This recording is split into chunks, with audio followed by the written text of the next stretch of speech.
As circunstâncias e o pecado agindo sobre nós. Já percebemos que as circunstâncias e sua influência em nosso estado mental são mencionados mais do que uma vez na palavra de Deus. O Senhor predisse que, como resultado da desobediência, Israel sofreria muito em sua mão. Um dos sofrimentos que eles experimentariam é mencionado em Deuteronômio, capítulo 28, versículo 34. A saber, e enlouquecerás com o que vires com teus olhos. A palavra aqui tem o pensamento de delirar através da insanidade. Neste caso, com o resultado de verem os terríveis juízos que Deus traria sobre seu povo. Do mesmo modo, lemos em Eclesiastes capítulo 7, versículo 7, que a opressão faria endoidecer até ao sábio.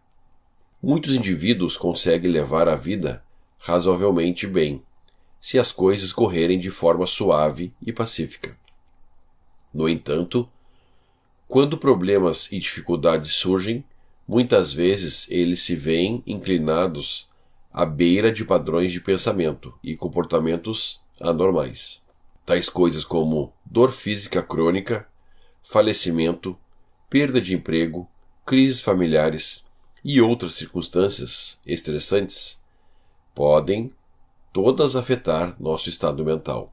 A esta lista devemos acrescentar também causas menos comuns como a guerra, tortura e a contínua falta de sono adequado. Abre parênteses, ao mencionarmos a falta de sono, nos referimos à privação de sono como resultado de circunstâncias estressantes. Fecha parênteses. Tudo isso são efeitos externos, vindos de fora de nós mesmos. Do pecado. O pecado que distorceu todo o padrão de vida neste mundo. Se alguém sofre de dor física, severa e crônica por mais de um mês, ele começará, humanamente falando, a desenvolver depressão. A perda da fonte de renda, ou mais sério ainda, a morte de uma pessoa amada, também pode precipitar um surto de depressão. Aqueles com distúrbios mentais mais sérios, como a esquizofrenia, podem às vezes conseguir seguir vidas relativamente normais, se a maior parte do estresse for removido. Mas sua doença é gradativamente agravada pelas circunstâncias.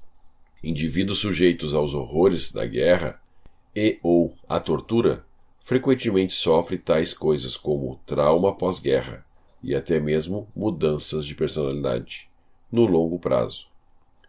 Tudo isso é às vezes chamado de distúrbios de estresse pós-traumático.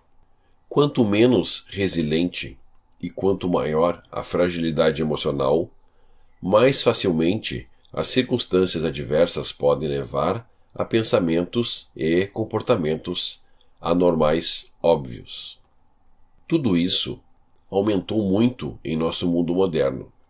Na época em que este livro foi escrito, coisas como a depressão e casos sérios de ansiedade tinham aumentado dramaticamente no Canadá durante os últimos 20 anos. Distúrbios com um componente psicológico, tais como a fibromialgia e a síndrome de fadiga crônica, têm se tornado cada vez mais comuns. Muitas vezes o estresse na vida de uma pessoa leva ao sono perturbado e, finalmente, à privação crônica do sono. Isto resulta em fadiga crônica, ansiedade aumentada, dor física e, finalmente, depressão. Toda a síndrome torna-se um círculo vicioso, uma vez que a depressão e a ansiedade levam a mais estresse. Além disso, devemos perceber que o estresse pode ser devido à nossa própria vontade, onde nosso orgulho nos empurra para fazermos as coisas do nosso próprio jeito. A frustração que ocorre quando nossa vontade é frustrada pode produzir estresse e, finalmente, todos os problemas que temos mencionado. Alguém sabiamente observou que as circunstâncias não nos dariam problemas se elas não encontrassem algo em nós que é contrário a Deus.